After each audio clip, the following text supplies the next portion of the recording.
ಬೆಂಗಳೂರು ನಗರದ ರಸ್ತೆಗಳಲ್ಲಿ ಹಲವು ತಿಂಗಳುಗಳಿಂದ ಅನಾಥವಾಗಿ ನಿಂತಿರುವ ಬಿಡಾಡಿ ವಾಹನಗಳ ತೆರವು ಕಾರ್ಯಕ್ಕೆ ಶನಿವಾರ ಅಧಿಕೃತ ಚಾಲನೆ ಸಿಕ್ಕಿದೆ. ಕಳೆದ ಒಂದು ವಾರದ ಹಿಂದೆ ಗ್ರೇಟರ್ ಬೆಂಗಳೂರು ಅಥಾರಿಟಿ ವತಿಯಿಂದ ಬಿಡಾಡಿ ವಾಹನಗಳ ಮಾಲೀಕರಿಗೆ ನೋಟಿಸ್ ನೀಡಲಾಗಿತ್ತು. 7 ದಿನಗಳ ಒಳಗಾಗಿ ವಾಹನಗಳನ್ನು ತೆರವುಗೊಳಿಸುವಂತೆ ಸೂಚನೆ ನೀಡಲಾಗಿತ್ತು. ಆದರೆ ನೋಟಿಸ್ ನೀಡಿದರೂ ಕ್ಯಾರಿ ಎನ್ನದ ವಾಹನ ಮಾಲೀಕರ ವಿರುದ್ಧ ಇದೀಗ ಟೋಯಿಂಗ್ ಕಾರ್ಯಾಚರಣೆ ಆರಂಭಿಸಲಾಗಿದೆ. ನಗರದಲ್ಲಿ ಒಟ್ಟು 1500ಕ್ಕೂ ಹೆಚ್ಚು ಬಿಡಾಡಿ ವಾಹನಗಳನ್ನು ಟ್ರಾಫಿಕ್ ಪೊಲೀಸರು ಗುರುತಿಸಿದ್ದಾರೆ. ಈ ಪೈಕಿ ಇದುವರೆಗೆ ಸುಮಾರು 500 ವಾಹನಗಳಿಗೆ GBA ನೋಟಿಸ್ ನೀಡಿದೆ. ವಾಹನಗಳನ್ನು ತೆರವು ಮಾಡದಿದ್ದರೆ ಕಾನೂನು ಕ್ರಮ ಕೈಗೊಳ್ಳಲಾಗುವುದು ಎಂದು ಸಚಿವ ಕೃಷ್ಣ ಬೈರೇಗೌಡ ಕೂಡ ಮಾಲೀಕರಿಗೆ ಎಚ್ಚರಿಕೆ ನೀಡಿದರು. ಶನಿವಾರ ಗಾಂಧಿನಗರ ವಿಧಾನಸಭಾ ಕ್ಷೇತ್ರದ ವರಾಹಿ ದೇವಸ್ಥಾನದ ಬಳಿ ಬಿಡಾಡಿ ವಾಹನಗಳ ಟೋಯಿಂಗ್ ಕಾರ್ಯ ಆರಂಭಿಸಲಾಯಿತು. ಸಚಿವ ಕೃಷ್ಣ ಬೈರೇಗೌಡ ನೇತೃತ್ವದಲ್ಲಿ ನಡೆದ ಕಾರ್ಯಾಚರಣೆಯಲ್ಲಿ ಅಧಿಕಾರಿಗಳು ಹಾಗೂ ಸಿಬ್ಬಂದಿ ಭಾಗವಹಿಸಿ ರಸ್ತೆ ಬದಿ ನಿಂತಿದ್ದ ವಾಹನಗಳನ್ನು ತೆರವುಗೊಳಿಸುವ ಕೆಲಸಕ್ಕೆ ಮುಂದಾದರು. ನಗರದಲ್ಲಿ ಸಂಚಾರ ದಟ್ಟಣೆ ಕಡಿಮೆ ಮಾಡುವುದು, ಸಾರ್ವಜನಿಕರಿಗೆ ತೊಂದರೆ ಉಂಟು ಮಾಡುತ್ತಿರುವ ವಾಹನಗಳನ್ನು ತೆರವು ಮಾಡುವುದು ಈ ಕಾರ್ಯಾಚರಣೆ ಪ್ರಮುಖ ಉದ್ದೇಶವಾಗಿದೆ.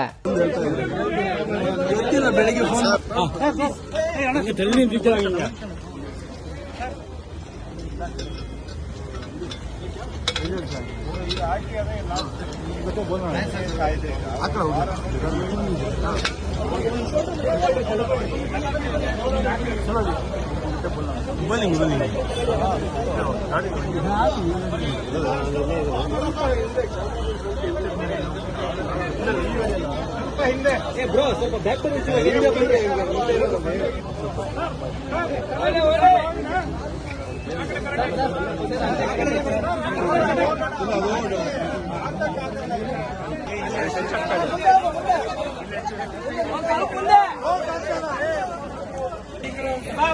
ಇವಾಗ ಬರಕಳಿ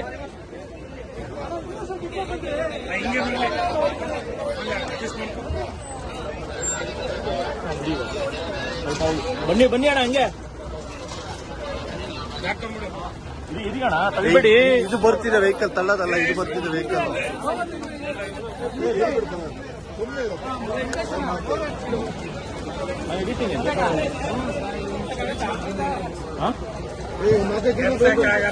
ಎತ್ತೀನಿ ನಾನು.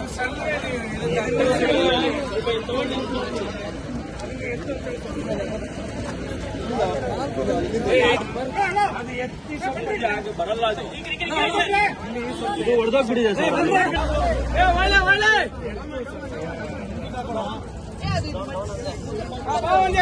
ಹಿಂದಕ್ಕೆ ಬಾ.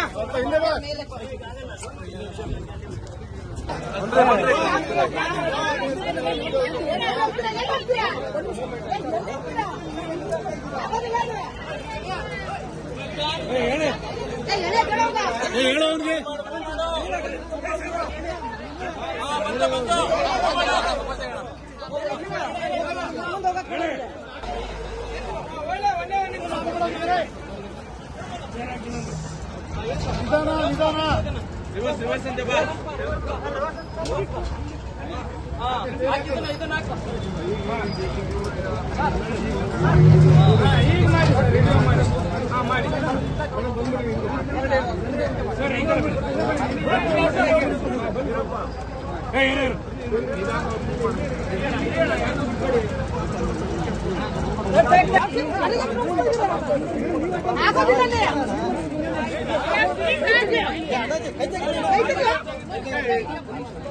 ಕೈ ಬಿಡೋದು